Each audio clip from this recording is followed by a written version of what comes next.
사도행전 15장 1절로 11절을 말씀 함께 읽었습니다.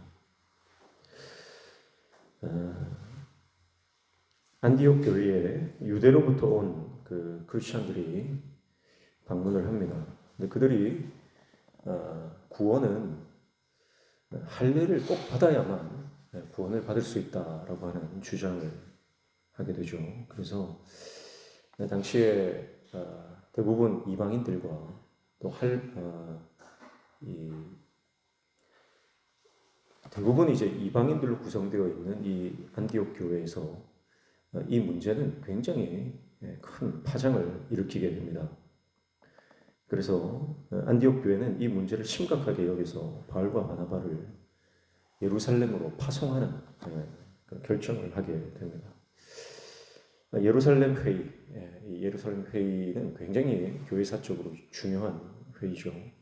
사도와 장로들이 이방인 할례를 받아야 하는가라고 하는 이 문제에 대해서 심각하게 논의를 합니다. 그리고 결론적으로 오늘 베드로가 유대인과 이방인은 구원에 있어서 절대 차별이 없다. 그리고 구원이라고 하는 것은 할례를 통해서 받는 것이 아니라 하나님의 은혜로 받는 것이다. 하나님의 은혜, 선물로서 주어지는 것이 구원이다라고 하는 사실을 명확하게 하고 있습니다. 오늘 말씀을 보면 첫 번째 우리가 나눌 것이 2절에 보시면 바울 및 바나바와 그들 사이에 적지 아니한 다툼과 변론이 일어난지라 그렇게 말씀을 하고 있습니다. 자, 모세의 법, 율법입니다. 율법에 의해서 우리는 반드시 할례를 받아야 된다. 이방인들이지만 예수님을 믿고 이제 그리스도인이 되었다면 할례를 받아야만 하는 것이다. 그렇게 주장하는 유대인, 바리새파, 헬라 그리스도인들과 오늘 바울과 바나바가 다툼과 변론을 했다. 그렇게 말하죠. 바울은 그렇다 치고요. 바나바는 어떤 사람입니까? 바나바는 아주 온유하고 또 심성이 착한 사람입니다. 그런데 이 바나바조차도요, 이 구원의 문제, 복음의 이 진리에 관한 문제에 있어서는 이 타협하거나 어떤 온종주의, 적당한 어떤 주의를 가지지 않았다라고 하는 것입니다. 구원을 결정하는 진리를 향한 일에는요, 절대 타협이 없었다. 만약에 복음을 훼손하는 어떤 사람들이나 사건이 있다면 그것은 절대 물러설 수 없고 그것은 이 다투고 변론을 해서라도 지켜내야 한다라고 하는 것을 오늘 말씀을 통해 볼 수가 있습니다. 진리를 담는 그릇은 항상 바뀔 수 있습니다. 그러나 그 그릇에 담긴 복음의 내용, 진리는 절대 바뀔 수 없다는 것입니다. 그래서 그 진리가 바뀌게 되는 상황에 놓였다면 싸워야 한다는 거죠. 그래서 바울과 바나바가 이 진리에 대한 문제를 가지고 이 격렬하게 지금 언쟁을 벌였다. 여러분, 이것을 우리가 주목해 보아야 합니다. 여러분, 우리가 신앙생활 하면서 예수만이 구원이다.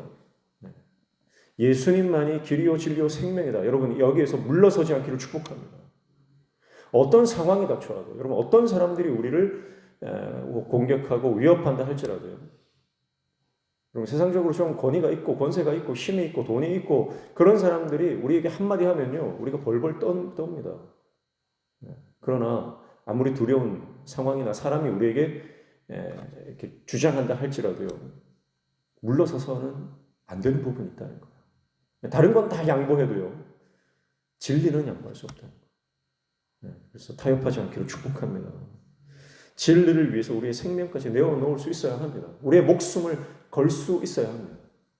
그게 우리보다, 우리의 생명보다 어쩌면 이 진리라는 것이 더 가치가 있는 것이기 때문입니다. 여러분, 사실 그렇지 않습니까? 목숨을 걸고 내가 내 목숨을 바칠 수 있는 뭔가 이 진리가 있다. 여러분, 내가 목숨 걸 수 있는 것이 없는 인생은 좀 비참한 인생 아닙니까? 내가 목숨 걸 게 있다. 내가 내 목숨을 바쳐서라도 내가 지켜야 할 것이 있다. 여러분, 그래서 그런 말이 있죠.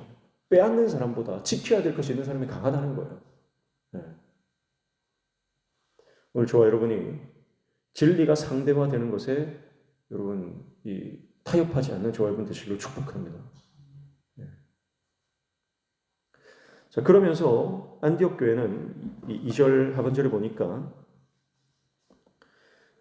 형제들이 이 문제에 대하여 바울과 바나바와 및 그 중에 몇 사람을 예루살렘에 있는 사도와 장로들에게 보내기로 작정하니라 그렇게 말씀을 하고 있습니다. 자, 이것은 안디옥 교회가 이 문제에 대해서 자기들이 결정하지 않겠다는 겁니다. 왜냐하면 예루살렘 교회는 이 자기들보다 훨씬 선배고 믿음의 어떤 이 연장자, 선배, 먼저 있었던 자들입니다.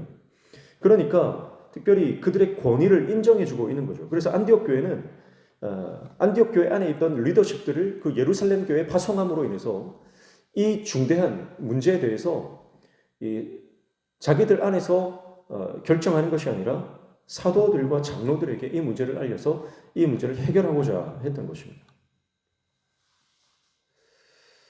여러분, 이것이 안디옥 교회의 어떤 성숙한 모습이다 이렇게 볼 수 있습니다.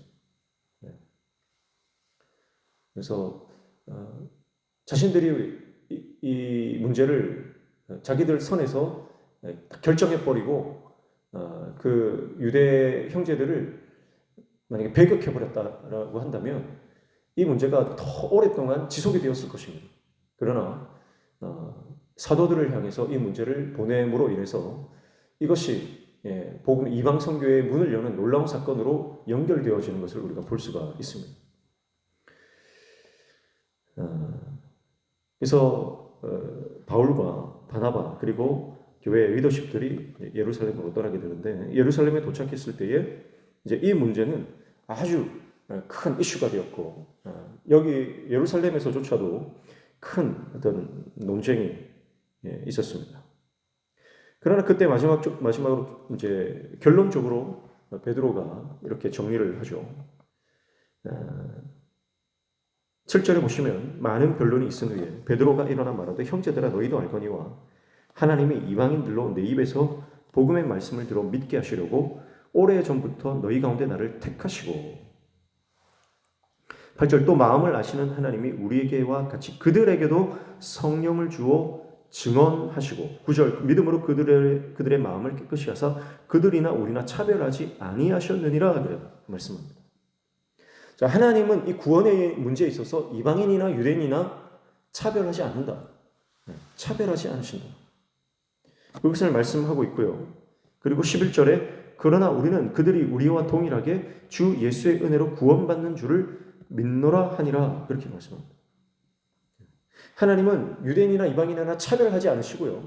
그리고 이 구원은 혈통이나 어떤 조건, 율법을 지킴으로 인해서 얻는 것이 아니라 예수 그리스도를 믿는 믿음으로 그 믿음으로 말미암아 하나님의 은혜로 선물로 주어지는 것이다 이렇게 결론을 내리는 것입니다. 여러분 그런데 이 베드로의 이 고백이 여러분 바로 베드로가 이전에 고넬료 사건을 통해서 경험했던 그 자신의 체험, 이 경험을 바탕으로 하고 있는 것을 볼 수가 있습니다. 그러니까요 믿음이라고 하는 것은 우리가 지식적인 믿음이 필요하지만 그러나 그 지식적인 믿음을 더 견고하게 하기 위해서 우리에게 반드시 필요한 것이 바로 체험이 필요하다고 하는 것입니다. 그래서 이 두 가지는요, 마치 새의 양 날개와 같이 양쪽이 다 필요한 것입니다. 우리가 뜨겁게 하나님을 만나는 체험이 있어야 되고, 그리고 그 체험을 바탕으로 하는 또 지식적인 믿음도 필요합니다. 우리가 하나님을 많이 알고 그분을 깊이 알아가고 묵상하고 그분을 알아가는 지식적인 믿음이 또 있다면 또 마찬가지로 그 믿음에 대한 또 체험, 경험, 하나님 만나는 그 시간들이 필요하다라고 하는 것입니다. 그래서 아는 것과 믿는 것이 하나가 되어야 된다 그렇게 말씀하고 있지 않습니까? 그렇게 베드로는 복음이라고 하는 것은 유대인이나 이방인이나 차별이 없고 구원은 오직 하나님의 은혜로 말미암는 것임을 주장을 하고 있는 것입니다. 사랑하는 성도 여러분, 오늘 우리의 믿음이 하나님에 대한 확실한 정확한 진리에 대한 믿음, 지식 이것을 가지고 또 그 하나님을 날마다 경험하며 나가는 저와 여러분 되시기를 축복합니다. 자, 그런데 오늘 한 가지 더 볼 것은요. 이 바울 일행이 이 예루살렘으로 떠나가는 그 과정 가운데 중간에 어디를 들립니까? 3절 보시죠. 그들이 교회의 전송을 받고 베니게와 사마리아로 다니며 이방인들이 죽게 돌아온 일을 말하여 형제들을 다 크게 기쁘게 하더라. 그렇게 말씀하죠. 그래서 2절에 파송을 했는데 4절에 예루살렘에 도착을 합니다. 그런데 그 2절과 4절 사이에 바로 이 3절이 들어있죠. 그래서 예루살렘으로 가는 그 과정에 베니게와 사마리아로 들렸다가 이방인들이 죽게 돌아온 일들을 그 형제들에게 말해주고 선교 보고를 했다 이 말이에요. 선교 보고를 하고 예루살렘으로 갔다 이 말이에요. 자, 그러니까 사도 바울과 그 일행들은요, 예루살렘으로 중요한 문제를 가지고 가는 그 과정 가운데서도요, 그 중간중간 그 길목에 교회를 들렸는데 그 교회들이 어떤 교회들이냐면 베니게와 사마리아, 그러니까 지금 유대인들에게 천대받던 지역 교회들을 방문을 했다 이 말입니다. 자, 여러분, 이것이 예루살렘 회의를 향해 나아가는 도중에 일어났던 것이 굉장히 의미가 있는 일입니다. 왜냐하면 이 천대받고 소외받고 유대인들로부터 개취급을 당하던 그 지역에 있는 사람들, 특별히 그들 중에 예수님을 믿었던 그리스도인들, 그들에게 이방인들에게 구원의 문이 열렸다는 소식은요, 얼마나 기쁜 소식인지 몰라요. 근데 반대로 생각해 보세요. 반대로 바리새파 그리스도인들, 율법주의자들, 여전히 복음을 듣고 믿었지만 교회의 일원이 되었지만 여전히 율법이 없으면 구원받지 못한다고 생각하는 그런 여전히 율법주의에 빠져있던 그리스도인들은요, 이방인들에게 구원의 소식이 전해졌다는 것은요, 불편한 사실입니다. 불편해요. 이방인들이 예수님을 믿고 또 성령 세례를 받았다. 이게 너무 불편해요. 그러니까 할례 안 받았다고 걸고 넘어지는 거 아닙니까? 찾아가서 너네 할례 안 받으면 너네 구원 못 받는다 그러면서 이 이단 사설을 남발하고 있는 것이죠. 자, 여러분, 우리는 이 장면을 보면서 과연 나는 율법주의, 나는 율법에 여전히 빠져 있는 자인가? 아니면 정말 그리스도의 복음, 이 복음 하나님의 나라의 복음에 관해서 내가 이 복음을 받아들이고 하나님 나라를 살아가는 존재인가? 그것을 우리가 고민해 봐야 하는 것입니다.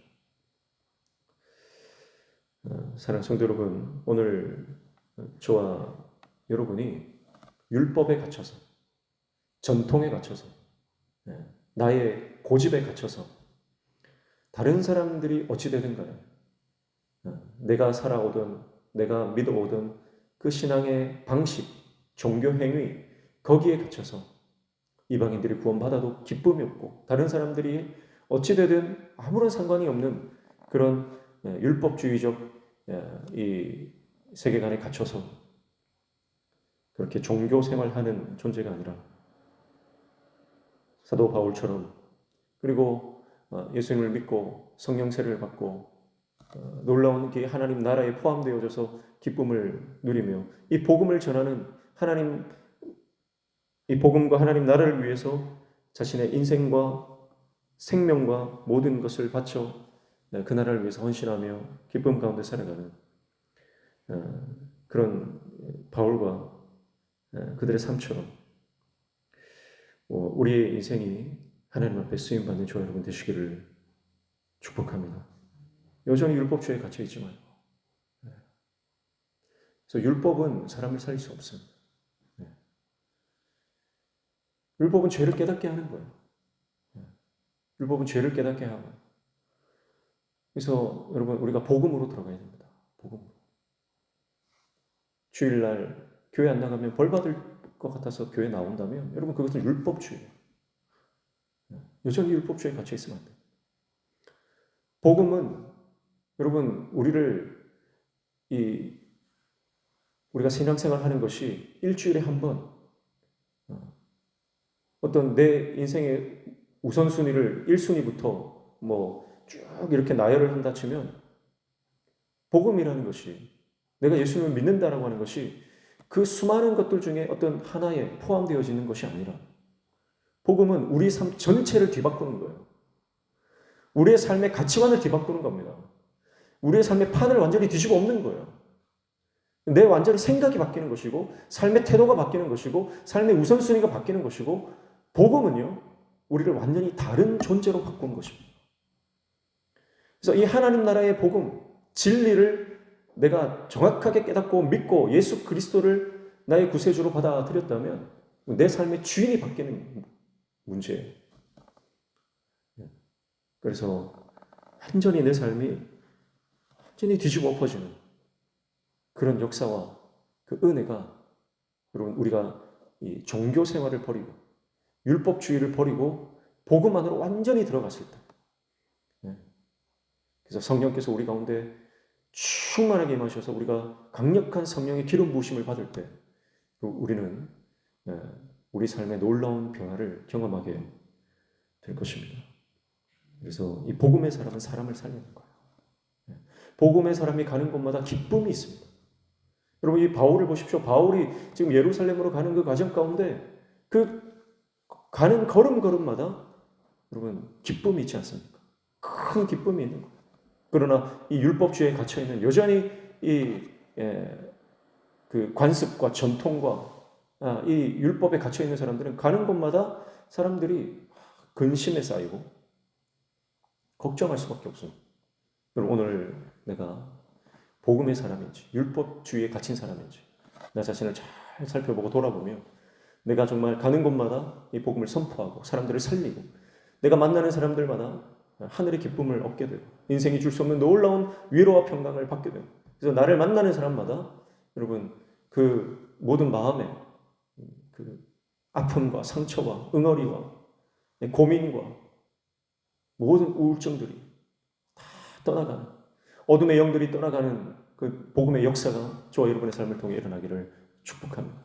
그래서 우리 교회가 그런 복음의 사람들로 채워져서 어떤 사람들이 우리 교회에 들어와도 함께 놀라운 하늘의 기쁨을 누리고 그 안에서 우리 심령이 회복되고 삶이 변화되고 가치관이 바뀌고, 그래서 정말 한 사람의 인생이 완전히 전복되고 뒤집어지고 육적인 사람들이 영적인 사람이 되고 땅에 속한 사람들이 하늘에 속한 사람이 되어서 그들이 가는 곳마다 가정이 살아나고 깨어진 가정들이 회복되고 가는 곳마다 내가 밟는 땅마다 하나님의 나라가 임하는 역사, 그 역사를 꿈꾸며 나아가는 저와 여러분과 우리 가정과 우리 또 교회 공동체가 되기를 주님의 이름으로 축복합니다. 여러분, 복음을 사수하십시오. 어떤 상황이 와도 복음을 타협하지 마십시오.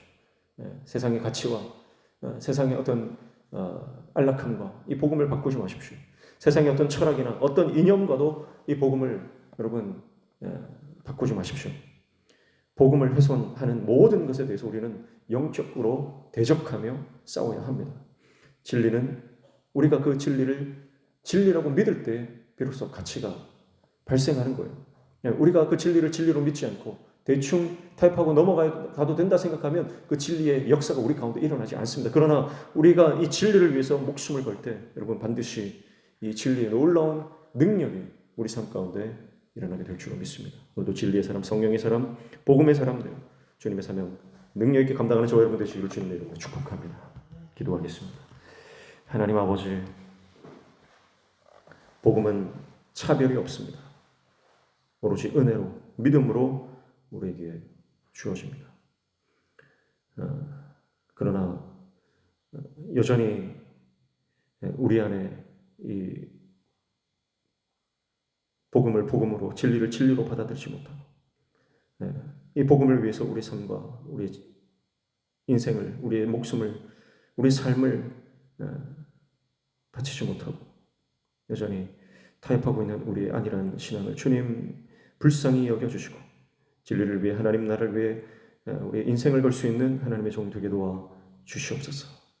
우리가 가는 곳마다 이 복음의 역사가 일어나게 도와주시고 우리가 만나는 사람들마다 놀라운 생명의 구원의 역사가 일어날 수 있도록 우리를 사용하여 주시옵소서. 오늘도 말씀 붙잡고 기도하며 나아갈 때 우리의 기도에 들어 응답하여 주시며 우리 삶의 모든 막힌 문들이 열려지는 형통의 은혜를 허락하여 주시옵소서. 예수님의 이름으로 기도하옵나이다. 아멘. 말씀 붙잡고 기도하시고 교회와 가정과 직장과 자녀